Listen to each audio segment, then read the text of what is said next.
The sound reached Jonathan Pierce at 11:47 p.m., freezing him mid-step on the marble staircase of his mansion. His hand gripped the banister so hard his knuckles turned white. That melody. That exact sequence of notes. The way the bow moved across the strings with that specific trembling vibrato on the high notes. His breath caught in his throat as memories crashed over him like ocean waves, threatening to pull him under. Eleanor used to play it exactly like that. But Eleanor had been dead for 10 years. His heart hammered against his ribs as he followed the sound through the darkened hallways of his home. Each note was a knife twisting deeper into old wounds he thought had scarred over. The music room door stood slightly open, soft light spilling into the corridor. Through the gap, he could see a figure standing by the window, violin tucked under her chin, completely lost in the music. It was not Eleanor. It could not be Eleanor. But the melody was hers. Every pause, every crescendo, every delicate trill was exactly as Eleanor had played it a decade ago. His legs felt weak. The woman had dark skin that glowed under the room's white lights, her hair pulled back in a simple bun, wearing a plain maid's uniform. She swayed slightly as she played, eyes closed, pouring her soul into every note. Jonathan's vision blurred. He pressed his palm against the doorframe to steady himself. This was impossible. That piece was obscure, something Eleanor had written herself, never published, never recorded. How could this stranger know it? How could she play it with the same emotional depth, the same tender phrasing that had made him fall in love with Eleanor all those years ago? The woman opened her eyes suddenly, seeing him standing there. She gasped and nearly dropped the violin, her face flooding with panic. The music stopped abruptly, leaving an awful silence in its wake. "I'm so sorry, Mr. Pierce," she stammered, quickly placing the violin back in its case on the shelf. "I know I shouldn't be in here. I finished my shift and saw the violin and I couldn't help myself. It's been so long since I played and I'm sorry. Please don't fire me." Jonathan could not speak. His throat had closed completely. He stared at her, this woman whose name he did not even know, who had just torn open every carefully sealed compartment of his grief with a 3-minute melody. "Who taught you that song?" he finally managed, his voice hoarse and strange even to his own ears. The woman's eyes widened. I learned it years ago. From a teacher I had when I was young." "Why?" Jonathan felt the world tilt sideways. "What was your teacher's name? Have you ever heard a sound that changed everything you thought you knew? Drop a comment below telling us about a moment that stopped you in your tracks. And if you want to know what happens next in this story, hit that subscribe button so you don't miss a single chapter. Nicole sat in the staff break room at 6 a.m. the next morning, her hands still shaking as she clutched her coffee mug.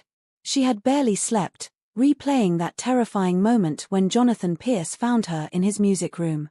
In 3 years of working at the Pierce mansion, she had never spoken directly to him beyond polite greetings. He was always distant, always buried in his work, a man who seemed to carry an invisible weight on his shoulders. But last night, something had shifted in his eyes when she played that melody. Something raw and painful that made her chest ache. "You look terrible," Nicole said, sliding into the chair across from her. Her best friend worked as a nurse at the hospital downtown and often stopped by the mansion on her morning commute. "I think I'm getting fired today," Nye whispered. "What? Why?" Nye explained what had happened, how she had given in to temptation and played the violin, how Jonathan Pierce had appeared like a ghost in the doorway. "The way he looked at me, Nicole. Like I had done something unforgivable. He asked about my old teacher." "Your teacher from the community center? The one who died?" Nye nodded. Miss Eleanor had been her music teacher when she was 12, back when Nye's mother was healthy and they lived in a small apartment across town. Miss Eleanor had been young and kind, with gentle hands and endless patience. She had told Nye she had real talent, that she could be something special if she kept practicing. But then Miss Eleanor stopped coming to the center. Nye heard later that she had died in an accident. By then, Nye's own mother had gotten sick, and violin lessons became an impossible luxury. She had sold her childhood violin years ago to help pay medical bills. "Maybe he's not going to fire you," Nicole suggested. "Maybe he's just curious." "Men like Jonathan Pierce don't get curious about their maids," Nye said quietly. We're invisible to them.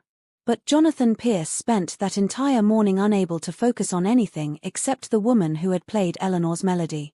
He sat in his office, Eleanor's old journal open on his desk. She had written that song during their last summer together, calling it Promise of Tomorrow. She had played it for him on their final night together, 2 weeks before the accident that took her life. He had never heard anyone else play it. Never even thought anyone else could know it. His assistant knocked softly. "Mr. Pierce, your 9 a.m. meeting starts in 5 minutes. Cancel it," he said without looking up. Cancel everything today. He needed to understand. He needed to know how a maid in his house could resurrect a ghost with just a violin and 3 minutes of music. More than that, he needed to know why hearing it again made him feel something other than the numbness that had defined his existence for a decade. Jonathan found Nye in the West Wing, dusting picture frames with methodical precision. She jumped when she saw him, nearly dropping her cloth. "Mr. Pierce," she said, her voice tight with anxiety. "I really am sorry about last night. It won't happen again." "I need to know about your teacher," Jonathan said, struggling to keep his tone even. "The one who taught you that melody. You said it was years ago." Nye swallowed hard. "Yes, sir. I was 12. She taught at the Riverside Community Center on Thursday evenings. Free lessons for kids who couldn't afford proper instruction." Jonathan's heart stuttered. Eleanor had volunteered at Riverside. She had never mentioned specific students, but he remembered her coming home with stories about talented children who just needed someone to believe in them. "What was her name?" he asked, even though he already knew the answer forming in his chest like a stone. "Miss Eleanor," Nye said softly. "Miss Eleanor Hayes. She was wonderful. She told me I had potential, that I could be really good if I kept practicing. But then she passed away. And my mother got sick, so I had to stop the lessons anyway." Jonathan closed his eyes. The pieces were falling into place, creating a picture that was both beautiful and heartbreaking. Eleanor had taught this woman. Eleanor had believed in her. And now, 10 years later, Nye was cleaning his house, her talent buried under the weight of survival. "How long have you worked here?" he asked. 3 years, sir. 3 years. This woman had been in his home for 3 years, carrying Eleanor's gift inside her, and he had never noticed.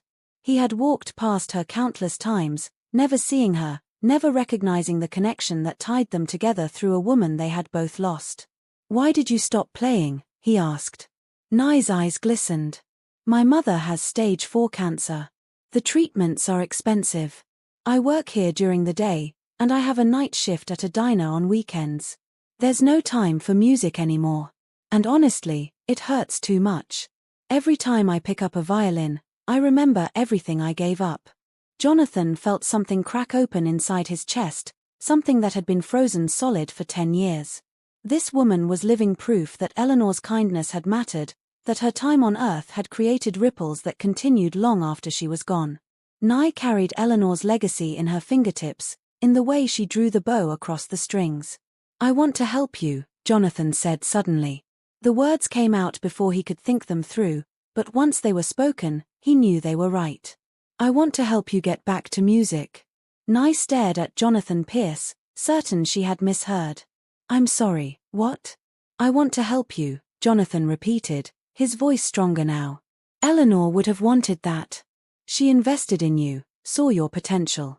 That shouldn't be wasted because of circumstances beyond your control."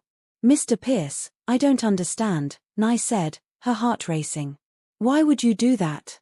Jonathan took a breath. "Eleanor Hayes was my fiancée. We were supposed to get married the month after she died. That melody you played last night, she wrote it. I haven't heard it in 10 years, and hearing you play it, exactly the way she did, it made me realize something. She's gone, but the good she did is still here. You're still here. And if I can help you honor her memory by pursuing the gift she helped nurture, then that's what I should do." Tears spilled down Nye's cheeks before she could stop them. "She was your fiancée? I never knew. She never talked about her personal life. She just showed up every Thursday with her violin and made us believe we could be more than what our circumstances said we were." "That was Eleanor," Jonathan said, his own eyes shining. She believed in potential, in second chances, in the idea that everyone deserved a shot at their dreams. Nye wiped her face with shaking hands. Mr. Pierce, I can't accept this. It's too much. I can't let you pay for my mother's medical bills or whatever you're suggesting. That's not right. Why not? Jonathan asked gently. Why is it not right to accept help when it's offered freely? Your mother is sick. You're working yourself into the ground trying to save her while your own dreams die. Eleanor would not have wanted that. She would have wanted you to keep playing, to share your gift with the world. Nye's chest heaved with emotion. Every instinct told her to refuse, to maintain her dignity, to not become a charity case. But another voice, one that sounded suspiciously like Miss Eleanor's, whispered that maybe pride was just fear in disguise. Maybe accepting help was not weakness but wisdom. What exactly are you offering? She asked quietly. I'll cover your mother's medical expenses, all of them, Jonathan said. I'll arrange for you to have proper violin training with one of the best instructors in the city. I'll give you time and space to practice. In return, all I ask is that you don't let Eleanor's faith in you be for nothing. Nye pressed her hand to her mouth, trying to hold back sobs. This was not real. Things like this did not happen to people like her. But Jonathan Pierce stood there, steady and sincere, offering her a lifeline she had stopped believing could exist. Okay, she whispered. Okay, I accept. Thank you. Thank you so much. Jonathan nodded, something that might have been a smile touching his lips for the first time in what felt like forever. Don't thank me. Thank Eleanor. She's the one who saw what you could become. What would you do if someone offered to change your entire life? Would you take the chance or let fear hold you back? Comment below and tell us your story. Make sure to subscribe so you don't miss how Nye's journey unfolds. 2 weeks later, Nye stood in a professional music studio in downtown Manhattan, holding a violin that cost more than her mother's entire first year of treatment. Her new instructor, Professor Hammond, was a stern woman in her 60s who had performed with symphony orchestras around the world. Again, Professor Hammond said for the 10th time that hour, "You're rushing the tempo. Feel the music, don't chase it." Nye bit her lip and started over, trying to calm the anxiety that made her fingers stiff. She had not practiced seriously in 15 years. Her muscle memory was rusty, her technique flawed from years of survival rather than study. But underneath the rust, Professor Hammond could hear what Eleanor Hayes had heard all those years ago. Raw talent. Emotional depth. A quality that could not be taught, only nurtured.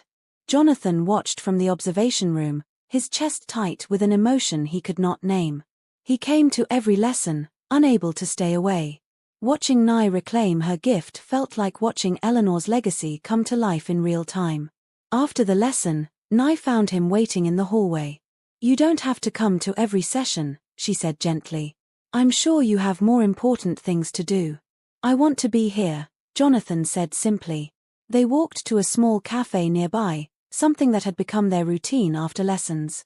Jonathan would ask about her progress, and Nye would ask about his work. Slowly, carefully, they were becoming something that resembled friends. Can I ask you something? Nye said, stirring her tea. What was she like? Eleanor, I mean. I only knew her as my teacher, but you knew her as, well, as everything. Jonathan was quiet for a long moment. He rarely talked about Eleanor, even with his own family. But something about Nye made it easier. Maybe because she had known Eleanor too, in a different way. She was light, he finally said. That sounds simple, but that's what she was. She walked into rooms and made them brighter. She believed in people, sometimes more than they believed in themselves. She made me want to be better, not because she demanded it, but because being around her made you want to rise to her level. She made me feel seen, Nye said softly. I was just this kid from a struggling family, nothing special. But when she listened to me play, she looked at me like I mattered. Like my music mattered. That was Eleanor's gift, Jonathan said. She could see potential in people that they couldn't see in themselves. Nye hesitated, then asked the question that had been weighing on her. Do you think she would have been proud of what I'm doing now? Jonathan met her eyes. I think she would be overjoyed. This is what she wanted for you. This is what she dreamed of when she taught you that melody. Nye felt warmth spread through her chest. For the first time since accepting Jonathan's help, she allowed herself to believe that maybe this was not charity. Maybe this was simply Eleanor's love, extending beyond death, reaching through time to finish what she had started. Rachel Pierce arrived at the mansion unannounced on a Saturday afternoon, breezing through the front door with her usual energy. She stopped short when she heard music coming from the library, a room that had been silent for years. Following the sound, she found Nye playing violin while Jonathan sat nearby, working on his laptop but clearly listening. The scene made Rachel's breath catch. Her brother looked different. More present. More alive. When the music stopped, Rachel knocked on the doorframe. "Well, this is new." Jonathan looked up, startled. "Rachel. What are you doing here?" "I could ask you the same thing," Rachel said, her eyes moving between her brother and Nye with open curiosity. "Since when do you spend Saturday afternoons listening to music?" Nye stood quickly, setting down her violin. "I should go. I don't want to intrude on family time." "Don't you dare," Rachel said, walking into the room. "I want to hear more about you. Jonathan has mentioned you exactly 0 times, which means you must be important." "Rachel," Jonathan warned, but his sister ignored him. "I'm Nye Cole," Nye said, offering her hand. "Your brother has been helping me with my music training." Rachel shook her hand, then turned to Jonathan with raised eyebrows. "Helping with music training? You? The man who hasn't touched the music room in 10 years? It's complicated," Jonathan said.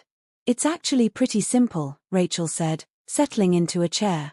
"You've been a ghost since Eleanor died.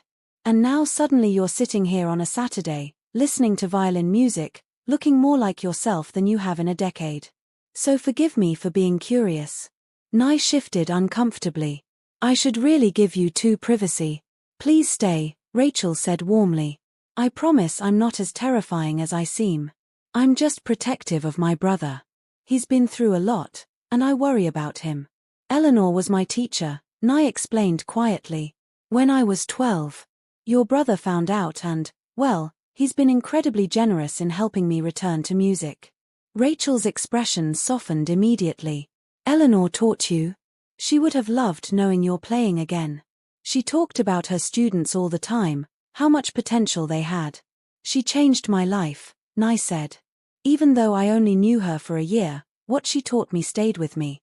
The way she played, the way she talked about music as if it was this living thing that could heal people. I've never forgotten that."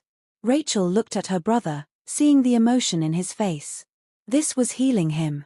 This woman, this music, this connection to Eleanor was bringing Jonathan back from the frozen place he had inhabited for so long. "Will you play something for me?" Rachel asked Nye. "I'd love to hear what Eleanor taught you." Nye glanced at Jonathan, who nodded encouragingly. She picked up her violin and played a simple piece, one of the first songs Eleanor had taught her. It was not technically complex, but it carried emotion that filled the room. When she finished, Rachel had tears in her eyes. "That was beautiful. Thank you for sharing that with me."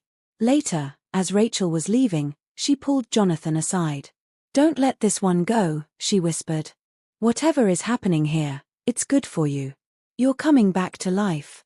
Jonathan did not reply, but something in his chest agreed with his sister's words. Spring turned to early summer, and Nye's progress was remarkable. Professor Hammond admitted grudgingly that she had never seen anyone recover lost skills so quickly. But more than the technical improvement, there was something about Nye's playing that moved people. An emotional honesty that came from years of hardship and hope deferred.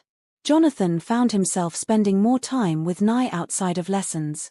They would have coffee, walk through Central Park, talk about everything and nothing. She told him about her mother's good days and bad days, about growing up with limited resources but unlimited dreams.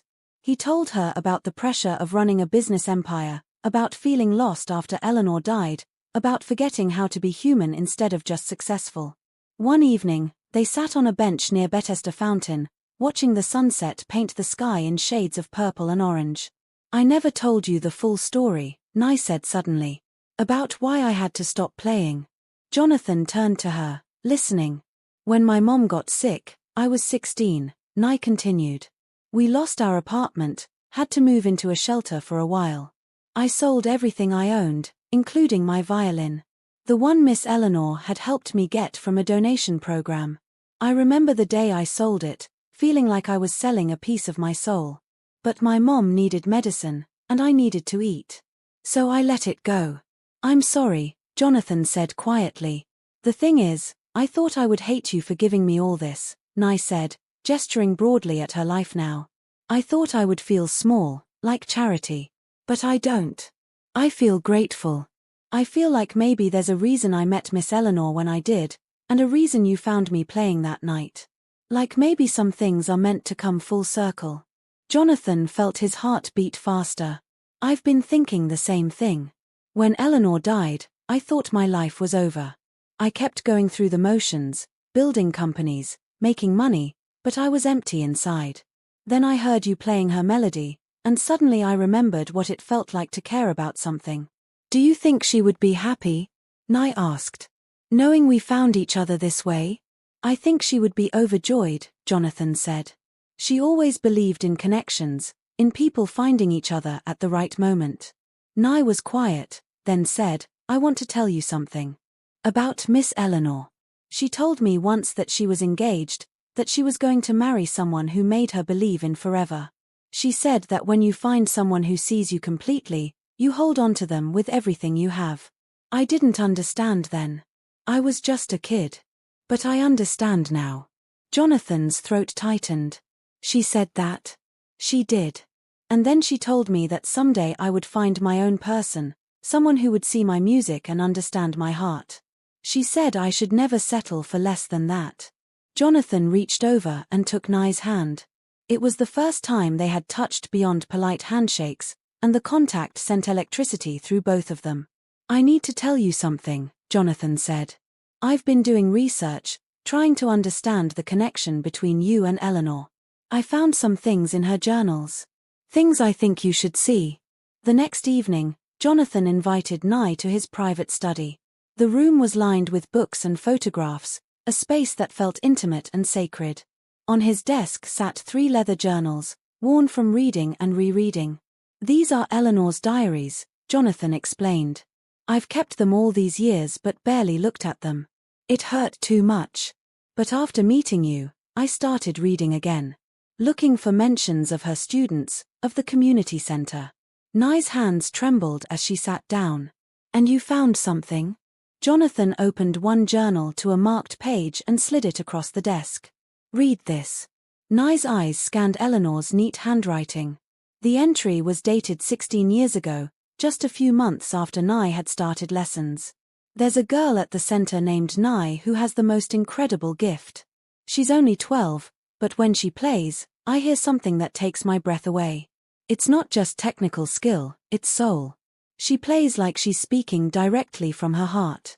I've been teaching for 3 years now, and I've never encountered anyone with this kind of raw emotional honesty in their music.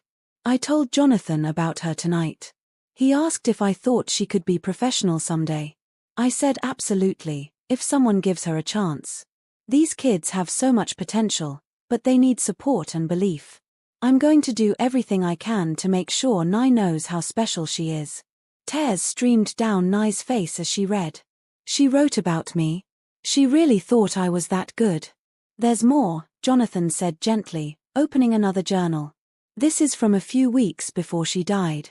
The entry made Nye's heart stop. I've been thinking about legacy lately. If something happened to me tomorrow, what would I leave behind?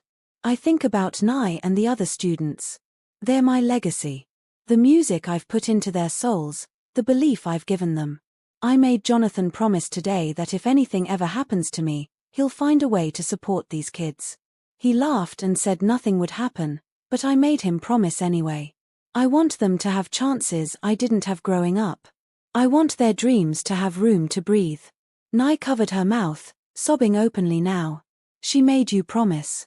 That's why you're helping me. You're keeping a promise to her. At first, yes, Jonathan admitted. But Nye, it's become so much more than that. Getting to know you, watching you reclaim your gift, it's been healing for me. You've reminded me that life doesn't end with loss. That beautiful things can grow from grief if we let them. Nye stood and walked to the window, trying to compose herself. I don't know what to say. All these years, I thought she was just being nice. I didn't know she really believed in me that much. She did, Jonathan said, coming to stand beside her. And I do too. You're not a charity case, Nye. You're exactly who Eleanor said you were. Someone with a gift that deserves to be shared. Nye turned to face him, her heart full of too many emotions to name. Gratitude, grief, hope, and something else. Something warm and terrifying that had been growing between them for months.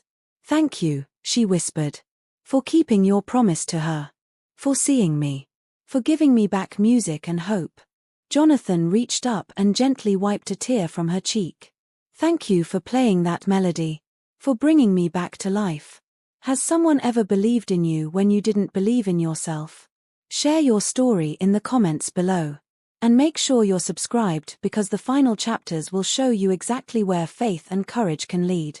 The charity concert was scheduled for mid-June at Carnegie Hall, a benefit for arts education programs in underserved communities.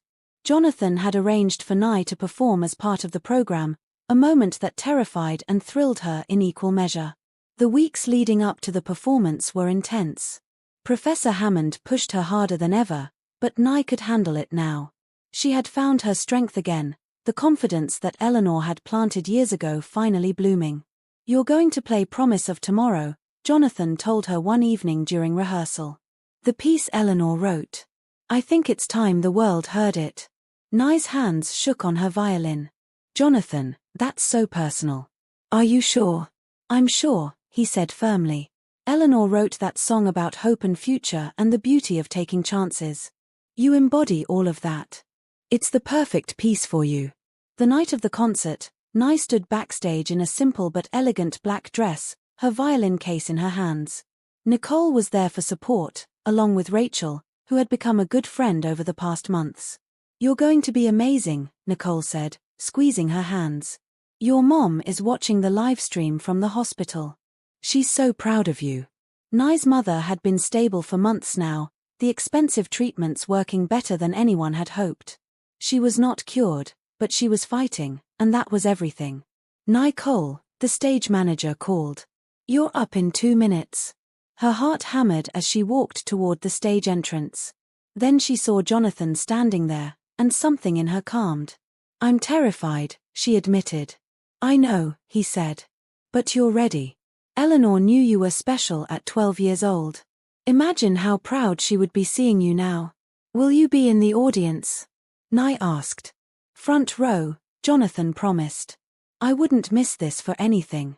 Nye walked onto the stage, and the bright lights made her squint. The audience was massive, hundreds of people in their finest clothes, all watching her. She took her place, adjusted her violin, and looked out at the crowd until she found Jonathan's face. He smiled at her, and she remembered everything. Every lesson with Eleanor. Every sacrifice for her mother. Every moment of doubt and fear and hope that had led her to this stage. She began to play. Promise of Tomorrow flowed from her violin like water, each note clear and true. She poured everything into it. Her love for her mother. Her gratitude to Jonathan. Her grief for Eleanor and the future they were all building from the ashes of loss. In the audience, Jonathan wept openly. He had not heard this melody in 10 years, and hearing it now, played with such heartbreaking beauty, felt like Eleanor was in the room with them. Like she was smiling, proud of what they had both become. When the final note faded, there was a moment of profound silence. Then the audience rose as one, applause thundering through the hall. Nye stood there, tears streaming down her face, bowing deeply. She had done it. She had honored Eleanor's faith. She had reclaimed her gift. And she had finally, truly, come home to herself. 1 week after the concert, Jonathan asked Nye to meet him at the Pierce Foundation offices. She had been there before for small meetings, but this felt different. More formal. More significant. He led her to a spacious corner office with floor-to-ceiling windows overlooking the city. What is this? Nye asked, confused. This is your office, Jonathan said. If you want it. Nye stared at him. My office. I don't understand. Jonathan smiled, the expression coming easier to him these days. I'm starting a new division of the Pierce Foundation, focused entirely on arts education. Music programs, scholarships, instrument donations, teacher training. Everything Eleanor cared about. And I want you to run it. Nye's legs felt weak. Run it. Jonathan, I'm not qualified to run a foundation division. You're more qualified than anyone, Jonathan said. You lived it. You know what these kids need because you were one of them. You understand how a single teacher with faith can change a life. This isn't charity, Nye. This is the right person for the job. But I just started performing again. I thought I would pursue a music career. You can do both, Jonathan said. Perform when you want, but also create opportunities for others. Be the person who opens doors the way Eleanor opened them for you. Nye walked to the window, looking out at the city that had seemed so impossible just months ago. What would the position actually involve? You would identify communities that need support, choose programs to fund, hire teachers, distribute instruments. You would build the infrastructure that gives kids like you a fighting chance.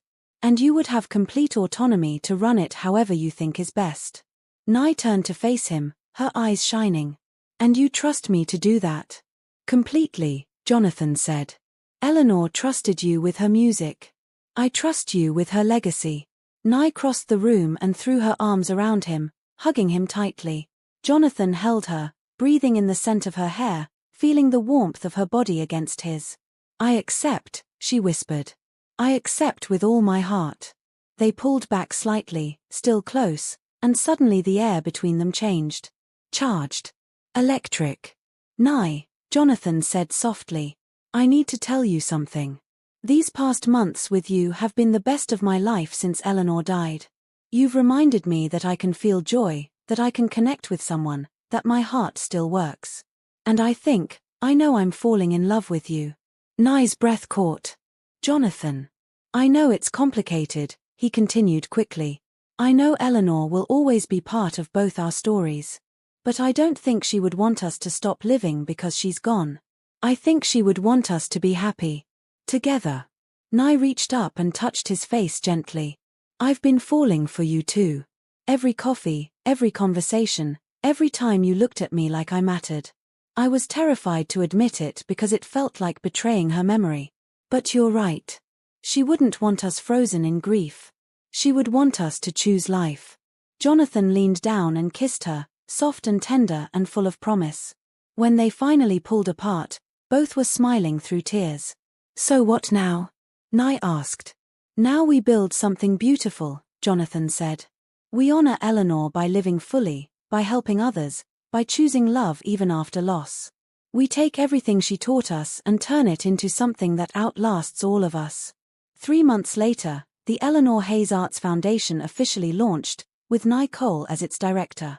The foundation funded music programs in 20 communities in its first year, providing instruments to over 500 children and hiring 35 teachers. On the 1-year anniversary of the night Jonathan found Nye playing violin, they held a small ceremony at the mansion. Rachel was there, along with Nicole and Nye's mother, who was in remission and stronger every day. They stood in the music room where it had all begun, and Nye played Promise of Tomorrow one more time. But this time, Jonathan played with her, having relearned the piano part Eleanor had written to accompany the melody. Their music filled the house, two people who had found each other through grief and transformed it into something transcendent. Eleanor's melody had stopped time once, freezing Jonathan in his pain. Now it moved them forward, into a future built on remembering the past while embracing what came next. When the final notes faded, Jonathan took Nye's hand and kissed her gently. Thank you, he whispered. For what? Nye asked. For playing that night. For bringing Eleanor's music back to life. For teaching me that love doesn't end with death, it just transforms into something new.